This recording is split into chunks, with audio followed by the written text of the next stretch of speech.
Hi, everyone. This is David Hong. Welcome back. And once again, it is my duty to share with you the insights, habits, and beliefs of high performing Asian creatives. The goal is to shed light into the Asian community, promote a sense of curiosity, and help people access states of flow. Today, my guest is Cameron Sun. He is a filmmaker and a YouTuber who has amassed almost 1.5 million subscribers.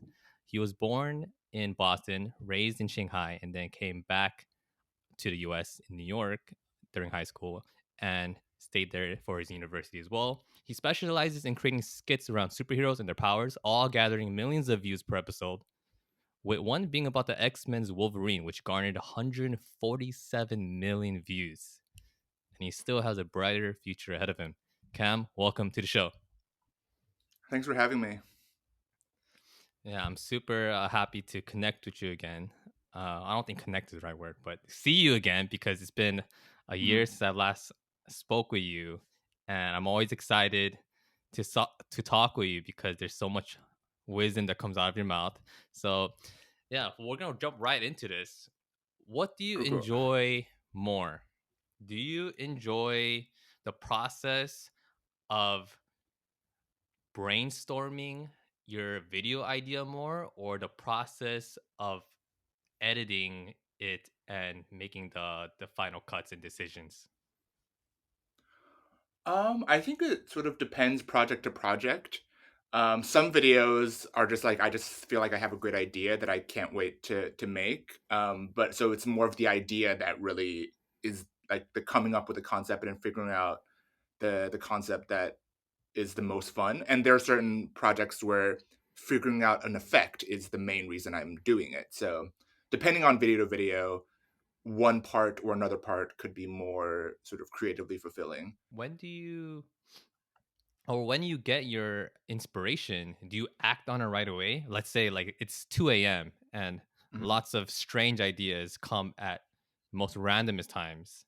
mhm. So let's say you're out, with a friend, a group of friends as well, and you get this burst of inspiration. What do you do? You're like, you know what, guys, I have to go home. I gotta work on this video or this idea. What's your process there?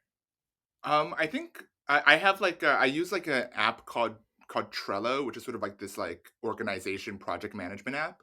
So I just basically use that as like an idea capture tool where I when I come up with an idea where I have like even just a loose inspiration where I'm like I want to remember this for the future, I'll like open it up and put input it. So either if it's like a YouTube short idea, like a scene, or even like a long term narrative thing, like I don't act on it immediately, but I make sure to like input like a, a sentence or like a phrase or something into that app so that in the future I can go back and refer to it. So like I don't stop everything and go pursue that idea. I'm like, oh, I'm excited about that idea, but now's not the time to pursue it. So I'll just put it down and then I can come back to it later when I'm like in work mode and I can like start sorting through the ideas I logged.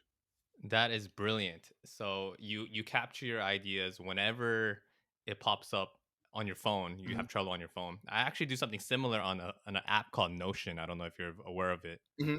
Yeah, yeah, yeah. I've heard of Notion. I heard it's good as well. Yeah, so I do that for my blogs actually. So I capture it. Mhm. And how do you write things down? You said just like words and phrases. Do you is everything just short form, or do you actually try to spend the time right then and there to kind of make things very or you try to put as much information as you can while you have that burst of inspiration? I think I try to put it. I like it's definitely like very like loose, where it's basically whatever information I need to put down so that I can remember what it is later. So it's like if it's like a concept for a short film where I'm just like, oh, I want like this character in this specific scenario, I'll write down the character's background in this scenario, but like in a sentence or two.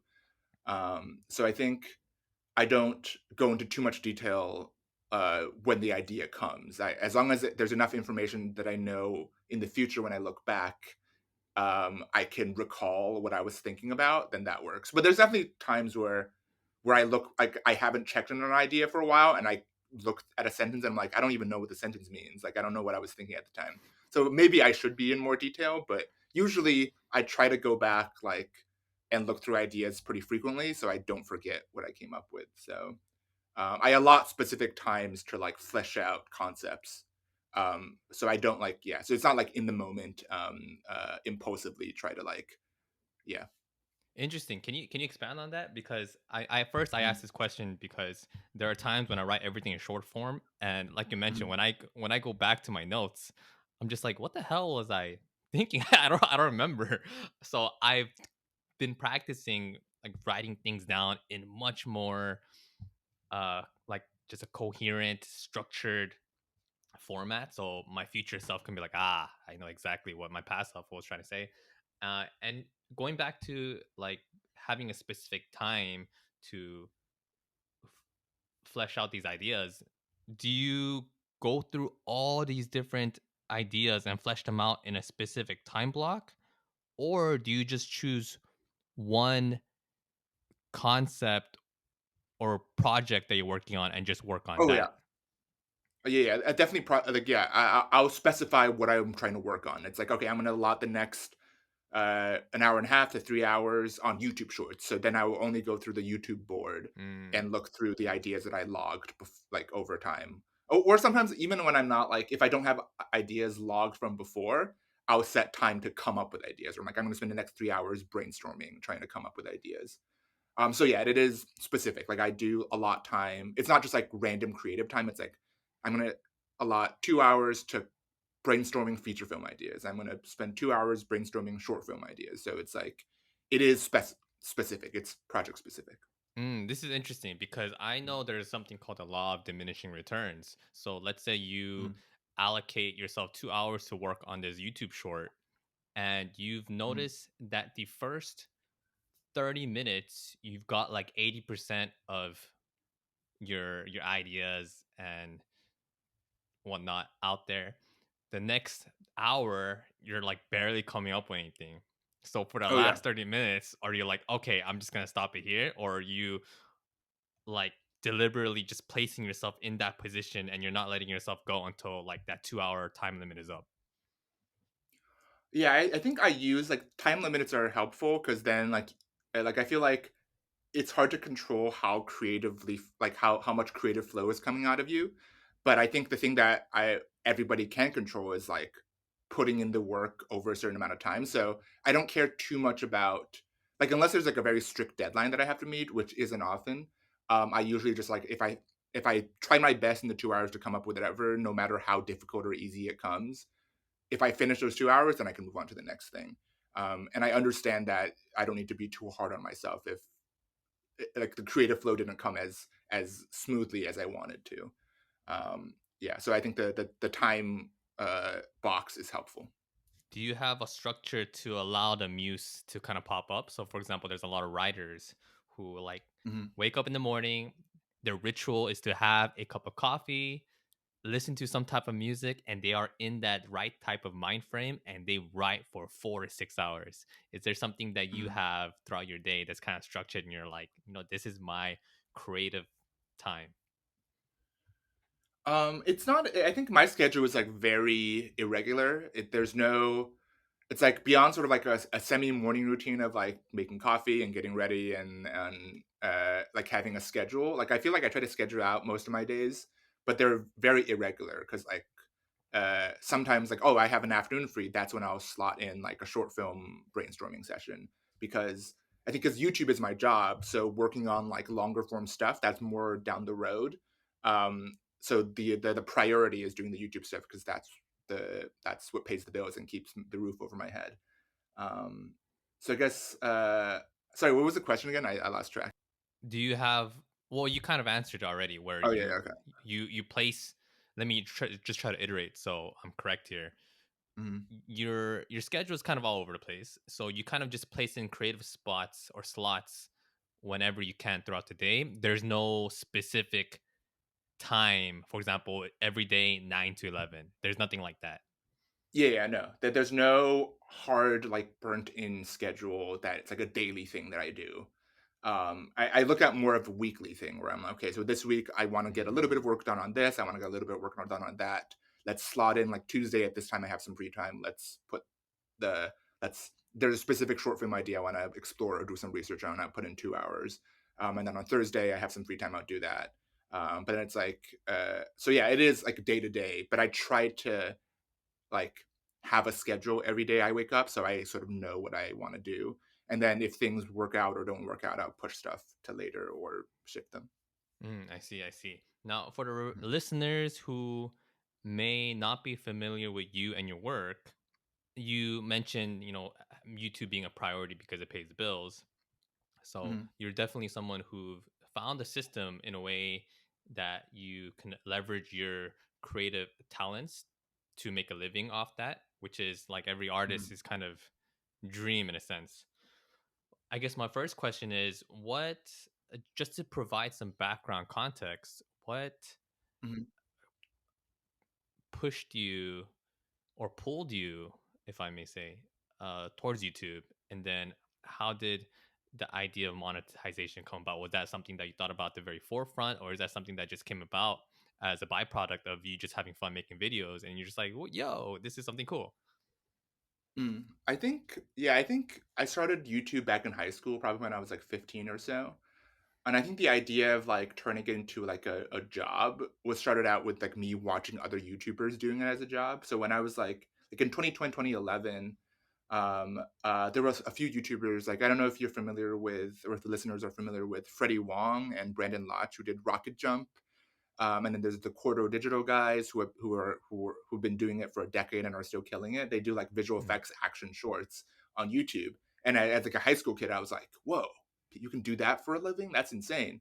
So I feel like it was always like a dream to turn it into a job. But then I went to college and I sort of kept up YouTube in college. And it was like senior year of college where everybody's trying to figure out like, do I get a job at like an entry level position at a studio, or do I move to LA? Do I what do I do to like enter the film industry because I went to film school. And at that time, I was like, I kind of would like to have a job that I get to be creative in and I get to have control over. And ideally, that because I feel like I just heard a lot of horror stories of like entry level positions in the industry that kind of really suck. And I was like, mm, if the YouTube thing can work out, that would be great. But in terms of talking about monetization, I think when I was like 22, 23, I think there was more of a, I was like, coming from an Asian family, I feel like there's a lot of like I'm assuming a lot of listeners are Asian American or Asian in general too. That like there is some pressure that like if you're gonna pursue an unorthodox career path and not become an engineer or doctor or lawyer, you got a chip on your shoulder and you want to prove that you can like make a living doing this. So I realized, okay, I can't just like have this crazy dream of being a YouTuber. I have to have some practical steps in place. So I was doing a lot of research on like how could somebody make a living doing this. Like there's like ad revenue on YouTube, but that's not that much. Okay, and I was watching other YouTubers. I'm like, how do they monetize their content? They sell merch, they do sponsorships, and I was like, okay, um what type of level do you got to reach when like sponsors start coming in, or you can start like monetizing your audience to like actually pay the bills versus just purely as a creative hobby.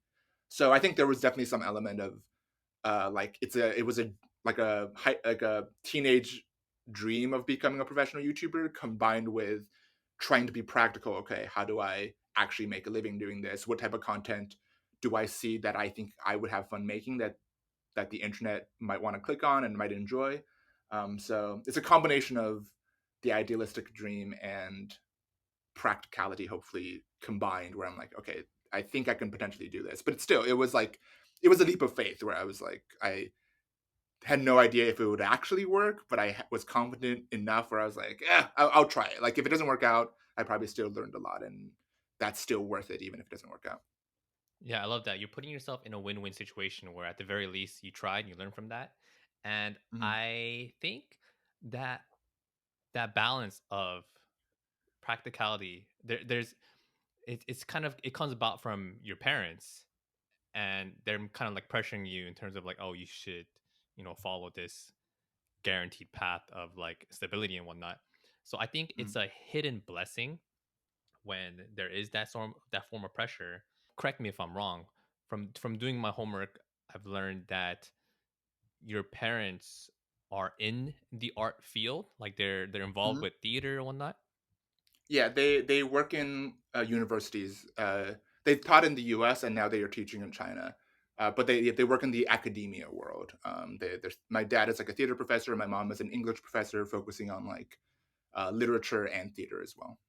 Do you feel like that placed you in a position where it's something called unfair advantage in Hmm. like the business context? Do you feel Yeah. like you've gotten that leverage because of that, and that changed your upbringing in a way as an artist compared to other artists? Oh, I think so. I feel like at the time when I was like getting into YouTube and stuff like that, I felt like it was like I was taking initiative and it was just my thing. But now looking back, I can definitely see my parents' influence on me pursuing the arts.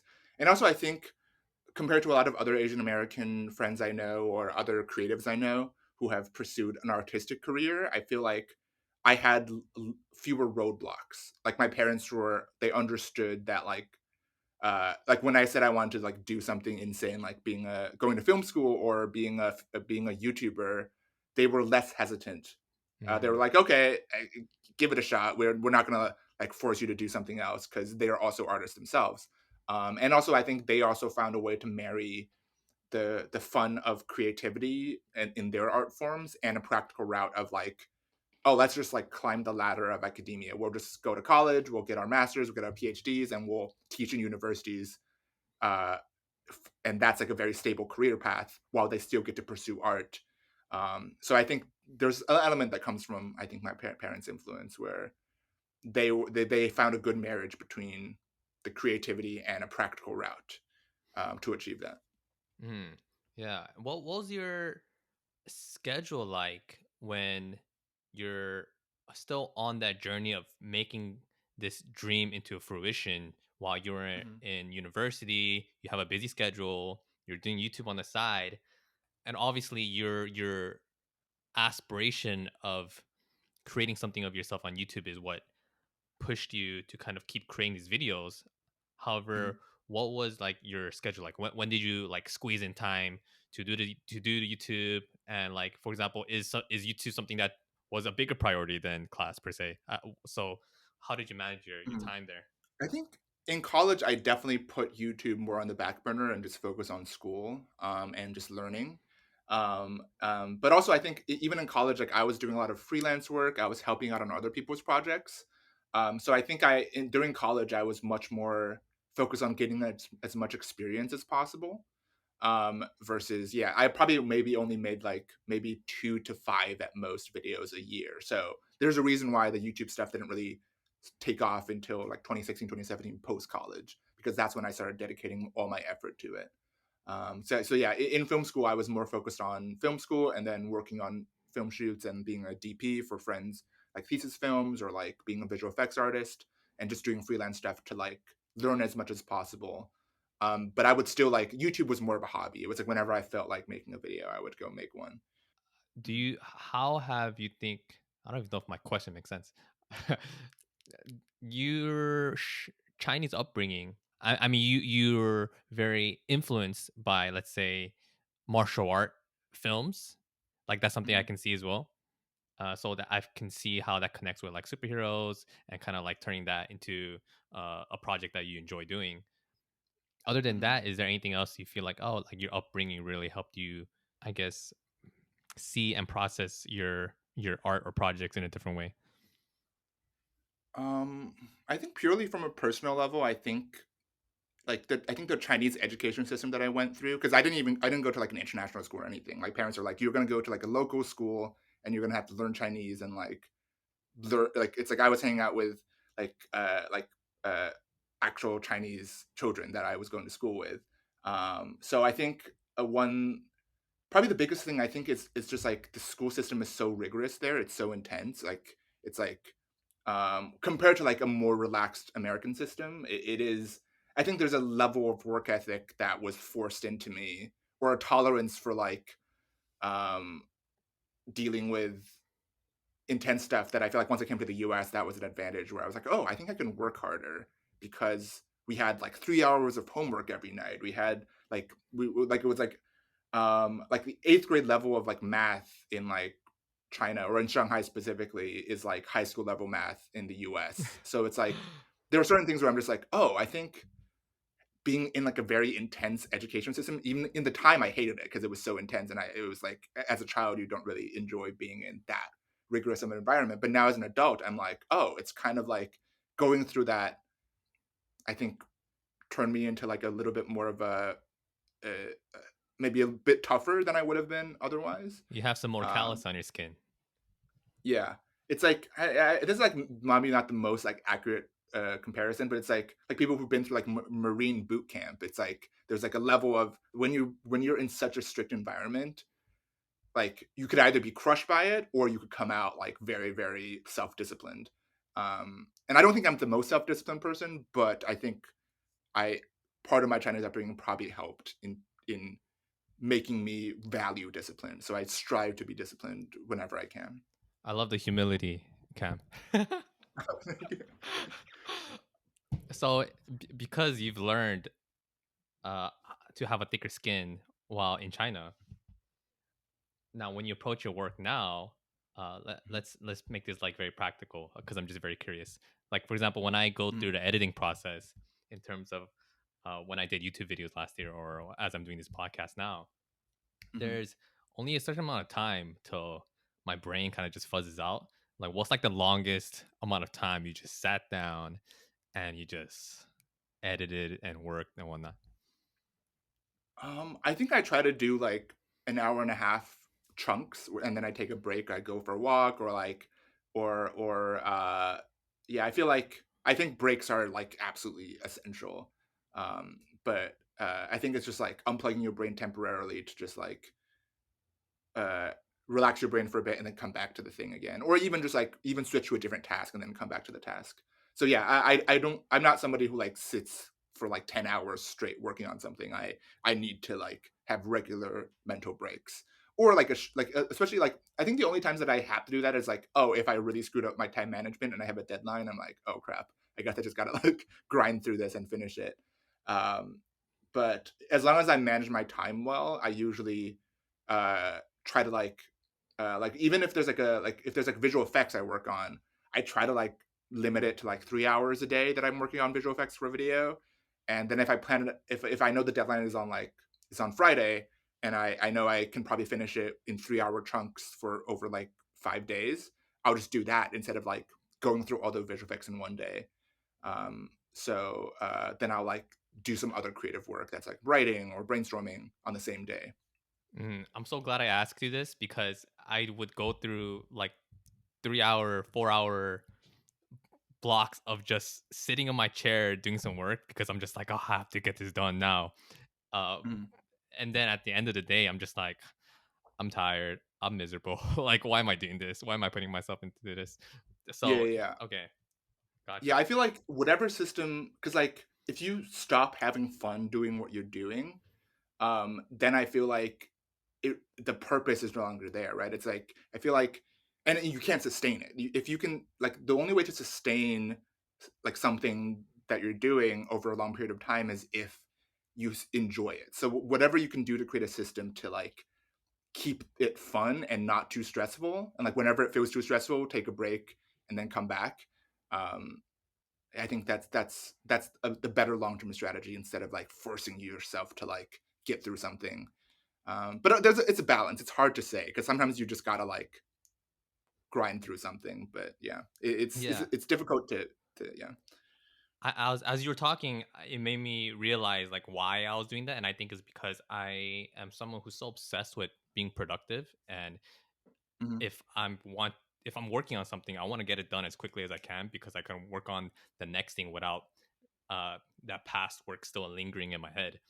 Uh, mhm. so while staying on this topic of like structure and whatnot, do you put or place certain times in your day for inspiration? For example, there are times when writers or creatives they have certain times in their days when they go out for long walks because that is when inspiration suddenly arise. Do you have Oh certain yeah. okay, can you expand on that a little bit? Yeah, so it's probably not like that's why I feel like I don't think purely just like in terms of scheduling. I think every day we got to approach it day by day, but in terms of like scheduling and trying to structure a system that accomplishes your goals. I think more in like weekly terms, maybe, where I'm like, okay, instead of like every day going for a long walk for inspiration, I'm like, within this week, I need like 2 to 3 time slots of me like uh, walking around and just like thinking and just brainstorming. So it's more for like a weekly schedule versus daily schedule situation. Now, for the listeners who may not want to go into the creative field as like a full-time position, but they want to do it as like a side gig or something they just want to do for fun. Learning these technical skills are very important, especially if they want to be behind the camera instead of in front of the camera. When you learn a new like video effect uh, Mhm. skill, how long does that usually take you? And like what's your process or on approaching it? Do you like, is there a specific person or that you learn from? Is there a specific class you take? Like there's, because even as yourself, there's so much technical skills that you probably still need to learn and keep fine Mhm. tuning. So how do you approach that? I think that's definitely a case by case situation. Like, I Mhm. feel like I now have enough visual effects knowledge where I'm like, oh, that's an effect that within my skill set I can already accomplish. I just need to like see what the steps are. So I'll probably just YouTube search. I'm like, I need to like do a better like the flash. Like I want to do like the lightning effect of the flash running. So then that's probably just like YouTube searching the flash VFX tutorial, and I'm like, okay, that's something I can do already. And there are certain effects that I'm like, oh, I need to learn a new software completely. Like I'm trying to like dabble more in like 3D stuff in like Blender. So that's more of like a ground up. I need to learn how the software operates. So that's much more of a longer term thing versus something I could like figure out in a couple hours. So I guess it comes case by case, but I think it's like there are definitely times where I'm like, oh, I don't even know how to approach this yet. So that's more of I need to do some research first to find like to even estimate how long it would take because I have no idea. But I think yeah. So in terms of how much time it takes, it's case by case. But I would say like for anybody who wants to learn technical skills, just YouTube is the best. YouTube has like you can search anything. You're like I want to learn how to do Cinema 4D or Unreal Engine or lighting or what's the best camera. Like all of that information is now completely available. So just watch tutorials, watch people talk about stuff, like immerse yourself in that world, in that technical niche, and you'll get a better set. You start like learning things and get a better sense of how to learn going forward as well. Yeah, and for the listeners who are doing that search, you guys can search up Cam's creations for Cam's YouTube channel. You have this beautiful concept that we talked about last time, and I would love it if you share it. It's called, Mhm. you called it the Filmmaking Gym. Oh yeah. Yeah. So can you give a little rundown of that? I feel like the listeners would really appreciate it. Oh yeah. I mean, I think it's like because I feel like going to the gym is more of a like a lot of people understand what that means. It's just like you are going and practicing a skill or you're training a muscle so that it grows or whatever. But it's like you're not trying. It's like an NBA player, like a basketball player or an Olympian. It's like the only thing you see is what they when they're like in perform when they're at a game or if they're at the Olympics, you know. But it's like all their training is like that's where the actual work is done. And I think the way I approach my YouTube stuff is instead of thinking every YouTube video as like a basketball game or like some type of competition, it's more of like this is a gym session.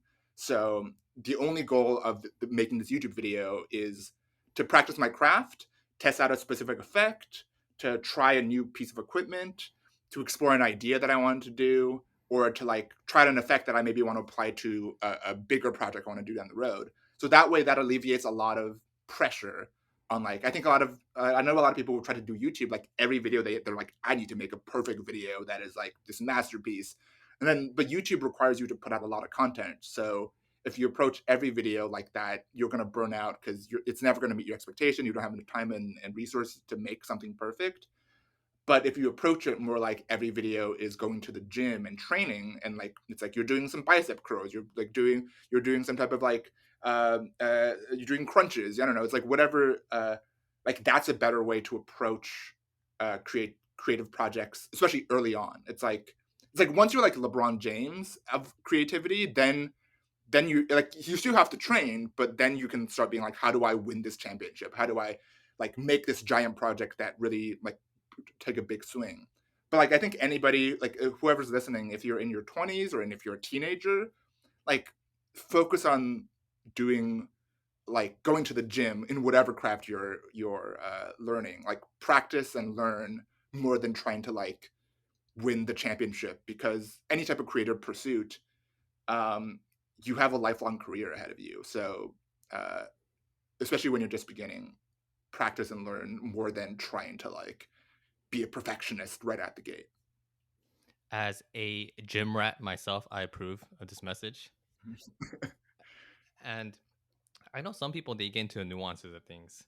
I want Mhm, to see your thoughts of whether they should care or not. So, for example, if you're some people like take analogies little they take it a step further where it's like, oh, well, when I go to the gym, I do chest and triceps the first day and then I do back and mhm. biceps the next day. Is it like that for filmmaking as well? Where it's like, should I uh like slot them differently, or are they taking things a little too far and it's just like as long as you're in your laboratory of creating your film, like that's it. Like that should be the end of the analogy, if that makes sense. I think you can definitely go more in depth with the analogy as well, because it's like every video, that's like what I was talking about earlier in terms of like this video I'm working with stunt performers, so that's like I don't know, that's like a specific exercise technique, because I don't because for my previous videos I haven't worked with stunt performers, so I want to know how to work with stunt performers and how to maximize their talent and how I can film it in the best way to emphasize the cool tricks that they're doing, or like yeah, trying out a specific effect. This video is specifically designed like the filming process is pretty easy. I just bring in a friend and we film it, but the actual gym part is actually more so in the post production where I'm trying out this new effect. So yeah, I would say like different techniques can be mapped to different like gym exercises if you want to go deeper into the analogy. But it's like, but ultimately you want a well-rounded sort of like exercise regimen. You want to like yeah, you don't go to the gym and just do bicep curls forever. You gotta like you gotta balance it out, right? You gotta like train all the different muscles you want to work. So I think yeah, so I think from any creative pursuit or filmmaking specifically for me, you want to try out different things, but you also kind of gotta do a well-rounded thing. So like every video, I probably have to try to do as solid of a job of sound design as I can, because nobody wants like terrible sound. So that's something that I'm like, oh, I have to do that for every video. While like sometimes this video doesn't even have any VFX, so I don't have to even train that thing because it's purely an action stunt fighting video. So if there's not that many video effects, I'm not going to be training that specific skill. Yeah, on that note, you got me curious there. There's so many things that you're juggling as a director: sound, lighting, the story, the concepts of like logistics with meeting up with people. Mhm. When and with being behind the scenes, there's a lot of technical issues that arise. I'm curious, me being a connoisseur of like mantras and quotes to kind of like Mhm. help me stay grounded and center myself. So for example, let's say I'm going through a tough day. Mhm. I'm a big fan of Abraham Lincoln, and he says, "This too shall pass." So that's like a mantra that I'll say to myself. Is there a certain mantra or some kind of idea, a quote that kind of runs through your head when you're facing this fifth technical issue and everything else? Uh-huh. Um, I guess is this specifically technical issues? Or are you sort of referring to like those blocks that we all bump it? Like we would run into a wall, either like there's an issue that's annoying, a problem, but like how do you power through and still like continue on versus just being like, oh damn, and getting stopped? I would assume it would be one the same. You probably say the same things to yourself when you're facing a technical issue as you would when you're facing just a life issue. Correct. I Yeah. mean, I could be wrong. So I mean, whatever you choose, you can go with. So whatever like thought that kind of like centers yourself when you're Mm. going through that roadblock. So I think there's a couple of things. I think like like whenever I there's anything that I feel like complaining about or I'm just annoyed by, I feel like I try to go back to like a state of like gratefulness of just being like, wait, instead of focusing on the things that I'm annoyed by or things that I wish I had or things that wish happened, focus on the things that I've been fortunate to have in my life. It's like I get to eat delicious food. I get to have I have a place over my head. I have friends and family. Like just like if the moment I think about like in the grand scheme of like all of humanity, anybody who has ever existed, um, I am one of the luckiest humans to ever exist. And most of us are because we live in this time period in this country. Um, versus like it's like there are people in the world who still have to walk miles to get clean water, and that it's like that really puts things in perspective where I'm like, oh, what is this thing I'm complaining about? Like this is really not that big of an issue. Like it's there's no need to overblow it. I'll figure it out, and I'll get through it. um, but I think a second thing that I only recently started doing that has been weirdly helpful is that this is like I think Dwayne the Rock Johnson, he was on his Instagram, it said something about this. He was like, I think he was answering a question and he was saying that like when it's like late at night and he hasn't done his workout yet and he needs to go work out, but he is tired and he doesn't feel like doing it, how does he force himself to do it? And he just asked himself a question. He's like, am I like a badass mother effer or am I like sort of a little B word? I guess it's like it's not. Which I'm like I'm not like the language aside, like the point of view. It's like, do you consider like who do you think you are to yourself? It's like, do you claim that you're a hard worker and somebody who like gets through stuff, or you're somebody who just like who gives up when there's resistance?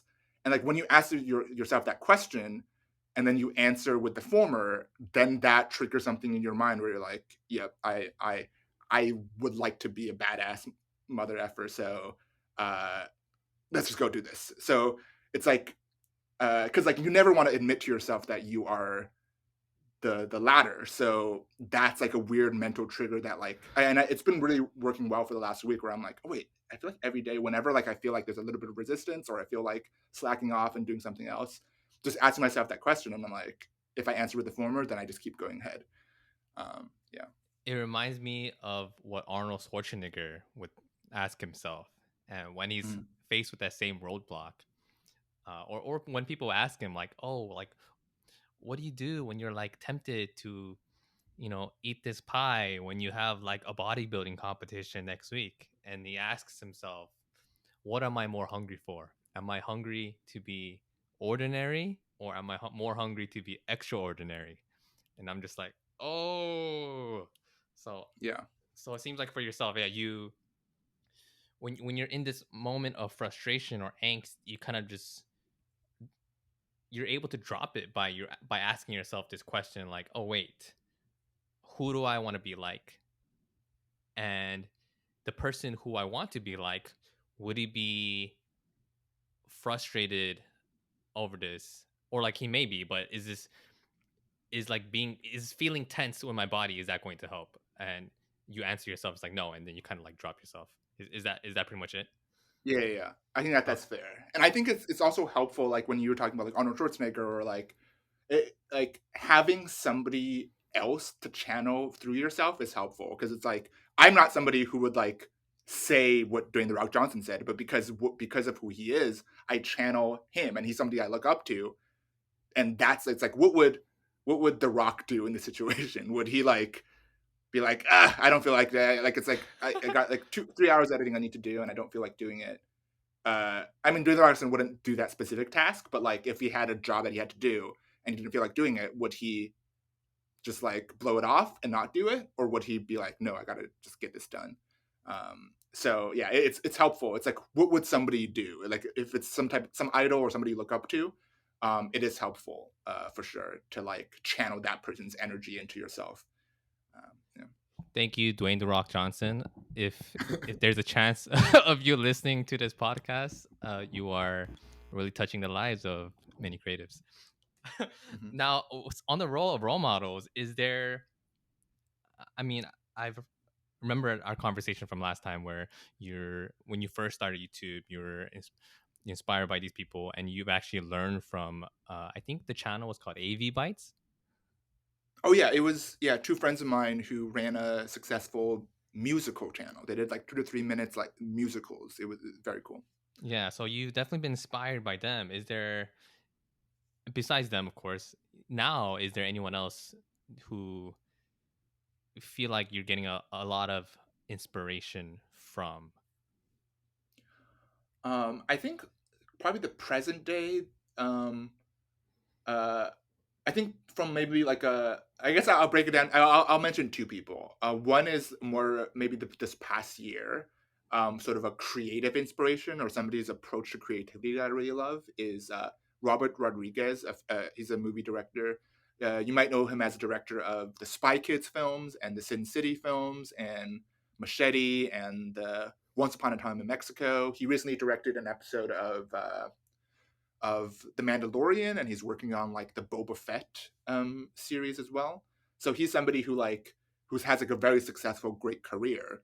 But he also has a great book that he wrote in the '90s called "Rebel Without a Crew" that I read, and I just realized, oh, this is somebody who isn't trying to play like the industry politics and like climbing the ladder in a traditional way. It's like, no, like it's like, oh, nobody's going to stop me. I'm just going to go and make stuff. If I can't afford to hire a sound designer, I'll do it myself. If I can't afford to do this, I'll just do it myself. I'll learn how to do it. And his initial break onto the Hollywood scene was in 1992.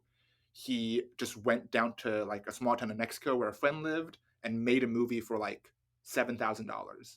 Uh, and the way he even raised that money was that he like went to a medical research company and like was like a lab rat basically for a month, and they paid him like $3,500. And then he just used that money to fund this feature film, and he made it. And his original plan was to sell it to like the direct to DVD, direct to home video Latin American market. But then somebody in Hollywood saw that film, and they were like, "This is a great movie. Wait, you made this for $7,000?" And then he just revolutionized how a lot of filmmakers thought about it. Where like, oh, as a filmmaker, you can actually do a lot more than how the traditional way is done. He's somebody who is such like a go-getter and enjoys every part of the creative process that he isn't waiting for somebody to give him permission. And I think that's something I really love. And I love the fact that he thinks about creativity as like, even though it's work, it's mostly fun. Like if you go back to your childhood mind, it's like you're really just playing. You're not, yes, it's work and sometimes it's difficult, but it's if you think of it as play and you remove the stress of like it has to be work, it allows you so much more creative freedom, and you enjoy the process a lot more. Um, so I guess sorry, it's a little convoluted, but basically Robert Rodriguez is a huge inspiration to me. Another cool thing about him is that like his filmography, because Spy Kids movies are like fantastic children's movies that I feel like a lot of us grew up on watching. And then he also did like the Sin City films and Machete. So it's like you can go like very intense genre like gore and action and like B movie, and then also do like great children's entertainment. And I feel like if I ever am privileged enough to reach that level, I would love to do that. I would love to do both. I want to make movies that are like like great messages and like formative for children, but also then like explore like the more like intense R-rated action stuff. Yeah, dude, I'm looking forward to that. I would love to see whatever you create. Now, Mm-hmm. and I think that story is a great reminder that having these restrictions as well is kind of like a form of creativity. Like for example, like me, I have a hard time really accepting this, but like it does help me somewhat to kind of see the right perspective. Like for example, I want to collaborate with people in fitness, and for me, I don't see myself as good as other fitness people. Mm-hmm. However, there is still that light where it's like I can still create something now with whatever I can with my abilities. And Yeah. that itself is a form of creativity that I wouldn't have when I'm at a different stage of life. We are going to pivot into the rapid fire questions. All right, this is gonna be fun. What is the best investment you made for yourself in the last year? Last year. I think it's probably just getting back into taking classes and like education, I guess. Like I took two classes at a UCB for sketch writing and I signed up for like master class. So I'm like back into a learning mode after like a few years out of sort of formal education. So I think it's like, yes, dropping some money on education was a great investment because I now feel like I'm creatively I've leveled up a bit because of that. If it was only your ad playing before people can skip on YouTube, what words would you have it say? Oh, if it was my ad playing, I guess, like, Mhm. if I was trying to, like, get people to click on the ad and go to where I'm directing. No, no, no, no. Like there's like a 5 second ad that kind of just pops up whenever people want to watch YouTube. And let's say it's your ad. Like you have the power to have your ad placed on every video. Okay, What so I'm not trying to sell words? anything, it's You're just, not like, trying to I sell get anything. that real estate. Well, you're trying to sell Um, your idea, I guess. yeah, I guess I would just say, like, uh, probably something encouraging. It's like, "You got this, keep pursuing your dream, be patient and work hard, and, it will work out." I don't know, something like that. People might not get it, but I feel like it's like something that like hopefully when somebody sees it, it will make them if they were on the verge of giving up on something that they stick it out. Especially if it's something that matters to them, like a dream or something. What is an unusual habit or something absurd that you love? I guess this isn't like this was absurd when I was maybe younger, but now I've realized how much sense it made. I would like imagine fighting bad guys all the time. I was like, my parents were like, "What the hell are you doing?" I'm just like, "Whoosh, psh, whoosh." Just like I was as a kid, even maybe even as a teenager, I would just like fake fight bad guys and like try to imagine like try to like imagine all the random like weapons that I would have because I watched like some action movie. I'm like, they have like, these hook swords. How would I use that? And then I would just like, but I'm not a martial artist even, but it's just like imagination and just like fake fighting and not even proper shadow boxing or anything. It's just like making sound effects and then in my head imagining me fighting a bad guy in a creative way. And now I guess it actually kind of ties into my career now. But that was I'm assuming like if you saw like a 15-year-old just like in the park, just like pew, pew, wha, pew, and just like doing stuff like that, it would be crazy. But I've realized that that's like sort of part of the foundation of why I really enjoy like coming up with action sequences and stuff like that. Yeah, dude, I think we would have hung out every day because I did the same exact thing when I was like elementary, middle school. Like I Yeah, would yeah. have like what do you call it? Like plastic swords and whatnot and like imaginary guns. And like me and Mhm. my friend were like we're pretend we're in like this video game trying to like defeat the bad guys. So what advice would you give to yourself 3 years ago? I was 24, 20 Mhm, twenty okay. four, Yeah, perfect. almost 25. Yeah, I guess like that was actually the year where the YouTube stuff sort of really started to get going. So I would say like don't worry, keep at it. But also don't forget to like invest in uh education beyond just YouTube stuff. I guess just like don't improve your crafts in other ways outside of YouTube as well. Um, yeah, I think that would be like keep at it, but also improve your craft in other ways. Which superhero movie would you like to direct? Oh, I would like love like I think there are a lot of options, but I think I would preferably want to do something that is like an obscure character that has a lot of potential and there's no like preconceived uh like sort of expectations attached. It's like a Batman movie would be difficult because I feel like there's so many good ones already, and there's people who really have expectations on it.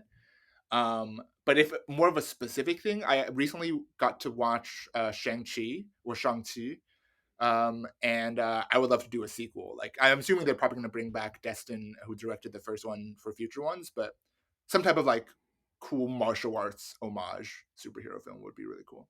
Well, we're gonna finish up the rapid fire questions there. Cool. Cameron, where can people find you? On YouTube at Cam's Creations, on Facebook at Cameron Sun. Uh, don't add my private page. Add there's like a public page, and then on Instagram at Cam F Sun. So yeah, those are probably the best places to find me.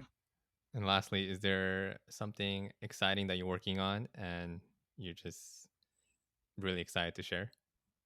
Um, I think I'm working on stuff that I'm really excited about, but it's not something that will necessarily like see the light of day anytime soon. But I'm workshopping a couple of short film ideas because I think the next big step I want to take creatively is to do a proper narrative short and invest some money into it. But it's probably going to be something action driven, and I think it's gonna. I guess uh, I can give you like the very brief one. The one I'm really excited about is sort of like uh, uh, sort of a buddy movie between like a Chinese railroad worker in the 1860s and a Native American tribesman, and their friendship and camaraderie during a very specific time period in American history, where these two cultures collided because of the Continental Railroad that was being built from the West Coast, from California through Nevada, to connect with the East Coast line, and the railroads displaced a lot of Native American tribes, but then also so many road workers were Chinese, and I just felt like that would be an interesting story to explore, and maybe have an action twist to it as well. I love it. Well, thank you again, Cam, for being on the show. Yeah, thanks for having me. All right, everyone. I'll see you in the next one. Peace. Bye.